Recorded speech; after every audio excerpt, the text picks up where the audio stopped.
qui représente le premier miracle de Notre-Dame de Liesse. On est en 1139. Pierre de Fourcy était un homme sans ressources.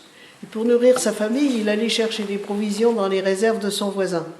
Son voisin s'en est rendu compte, il a dénoncé Pierre de Fourcy, et Pierre de Fourcy a été condamné à être pendu. Mais il a prié très fort Notre-Dame de Liesse parce qu'il ne voulait pas être pendu. Cependant, on a entraîné Pierre de Fourcy en dehors du village, on a dressé un gibet et on l'a pendu. 3 jours plus tard, un berger qui passait par là a entendu des gémissements. Et il s'est dit, ce pendu-là n'est pas mort. Donc il a dit à la première personne qu'il a rencontrée, j'ai entendu le pendu qui se plaignait, il n'est pas mort. Mais c'était la personne qui avait fait pendre Pierre de Fourcy. Donc elle est allée chercher des membres de sa famille, ils sont montés sur le gibet et ils ont frappé Pierre de Fourcy pour l'achever, pour le tuer.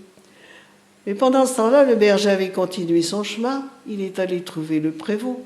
Et le prévôt a dit, s'il n'est pas mort, c'est que le bon Dieu ne veut pas qu'il meure. On va le dépendre. On a dépendu Pierre de Fourcy et on a condamné les gens qui l'avaient frappé à le soigner, à le guérir et à le nourrir, lui et sa famille, jusqu'à la fin de ses jours. Voilà, la belle histoire de Pierre de Fourcy. Alors vous voyez Pierre de Fourcy qui est... La Vierge est derrière lui en transparence, elle le soutient pour qu'il ne soit pas étranglé par la corde. Et ce tableau a été offert par Louis II de Monaco, qui était le grand-père du prince Régnier, quand le prince Régnier a fait sa communion.